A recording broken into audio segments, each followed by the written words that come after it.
Welcome to focus Anantha news. ప్రభుత్వ భూమిని కబ్జా చేసిన కబ్జాదారులు బరితెగించారు. ఇది ప్రభుత్వ భూమి అని రెవెన్యూ అధికారులు నిర్ధారించి బోర్డును ఏర్పాటు చేసినప్పటికీ ఆ బోర్డును తొలగించి తమ దౌర్జన్యాన్ని మరోసారి నిరూపించుకున్నారు. ఇక వివరాల్లోకి వెళ్తే అనంతపురం జిల్లా సింగనమల నియోజకవర్గంలోని బుక్కరాయ సముద్రం రెవెన్యూ పొలం సర్వే నెంబర్ 51/5లో 3.96 ఎకరాల ప్రభుత్వ భూమి కబ్జాకు గురైంది.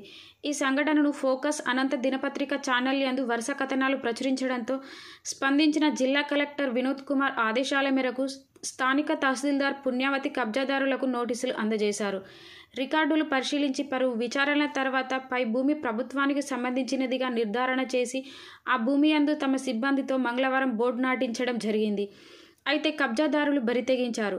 రెవెన్యూ అధికారులు నాటిన బోర్డును కొన్ని గంటల వ్యవధిలోనే తొలగించడం జరిగింది. మరి ప్రస్తుతం రెవెన్యూ అధికారులు బోర్డు నాటడం వరకే పరిమితం అవుతారా? అక్కడ నిర్మించిన ప్రహారీ తొలగించి భూమిని స్వాధీనం చేసుకుంటారా? వేచి చూడాలి. ఏది ఏమైనా రెవెన్యూ అధికారులు తీసుకునే చర్యలు మరింత మంది కబ్జాదారులకు చెంపపెట్టుగా మారాలని, ప్రభుత్వ ఆస్తులపై రక్షణ కల్పించాలని పలువురు కోరుకుంటున్నారు.